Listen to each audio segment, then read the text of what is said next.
উপস্থিত মঞ্চে আমার অতি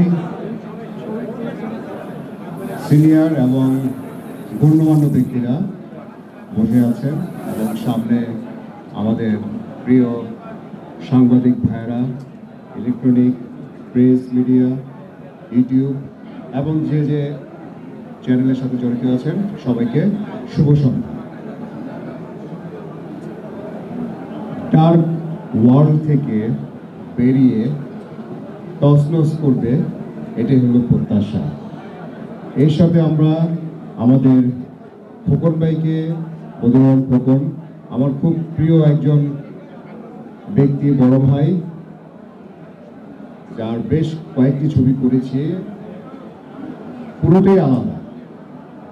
তার কাজ বলার কিছু নেই, সেটা প্রমাণ পর্দায় আমরা দেখে থাকি এবং যারা অ্যাকশন ছবি দেখে তারা খোকন ভাইয়ের ভক্ত অবশ্যই হবে। এবং আমরা নতুন কিছু পাবো, নতুন বছরে নতুন কিছু দেখতে পাবো এই আশাই করি। এবং মুন্না সাহেব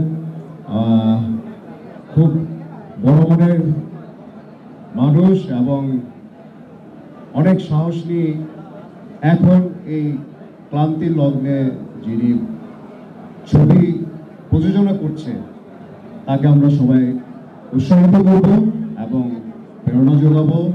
অবশ্যই আপনি এগিয়ে যান, আপনার সামনের দিনগুলো খুব ভালো যাবে এবং আশা করি আমরা যারা এই ছবিতে আছি এবং শিল্পী কলাকুশলী যারাই আছে তারা সবাই খোকন ভাইকে খুব সম্মান করে এবং শ্রদ্ধা করে এবং ছবিটি খুব ভালো হবে। দেখা যায় 2025-এ যেন তছনছ সুপার বাম্পার হিট ছবি হয়।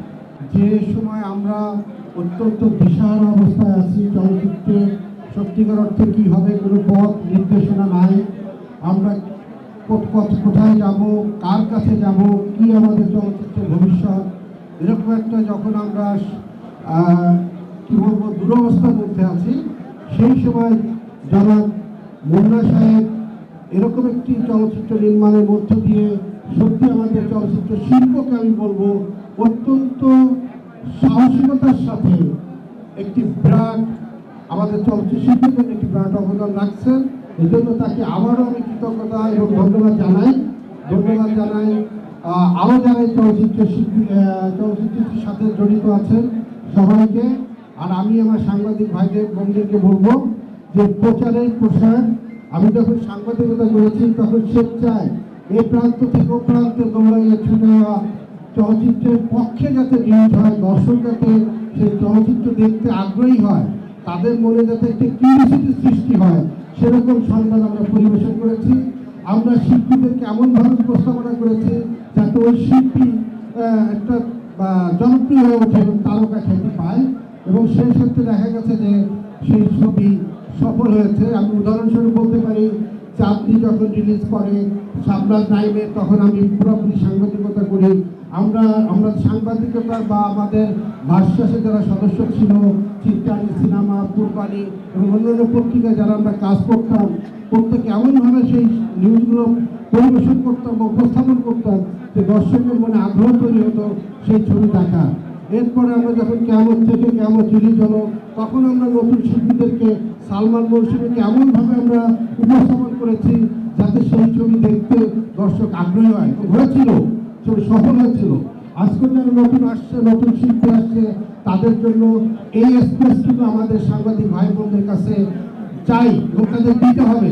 যদি এই চলচ্চিত্র শিল্প বাঁচে তাহলে চলচ্চিত্র সাংবাদিকতা বাঁচবে, চলচ্চিত্র সাংবাদিকতা প্রসার করবে এবং যারা আপনার ইউটিউব করেন কিংবা চ্যানেল করেন, যাই করেন না কেন, তাদের কন্টেন্টের দর্শকরা বহু সংখ্যা বাড়বে। তাই কাজেই সবাইকে আমি বলবো যে সবাই আমাদের চলচ্চিত্রের জন্য সহযোগিতা করবেন, সবাই চলচ্চিত্রের সফলতা কামনা করবেন এবং এই দুঃসময় চলচ্চিত্রের পাশে দাঁড়াবেন। এবং আমি সবশেষে এই তছনছ ছবি সফলতা কামনা করছি এবং এখানে যারা আছে ক্যামেরাম্যান মজরুফ, ফাইট ডিরেক্টর আরমান, আর খোকনের কথা তো বলেছি, আর যারা যারা আছে সবাই আমার অত্যন্ত কাছের প্রিয় এবং সবাই স্ব ক্ষেত্রে অত্যন্ত দক্ষ এবং রাষ্ট্রীয় পুরস্কার প্রাপ্ত। কাজেই আমি বলবো, আশা করি কেউ একটু ঐতিহাসিক ব্যবসা সফল ছবি হবে, এবং সেই কামনা করে আমি সবাইকে আমার শুভেচ্ছা জানিয়ে এবং সবার শুভকামনা করে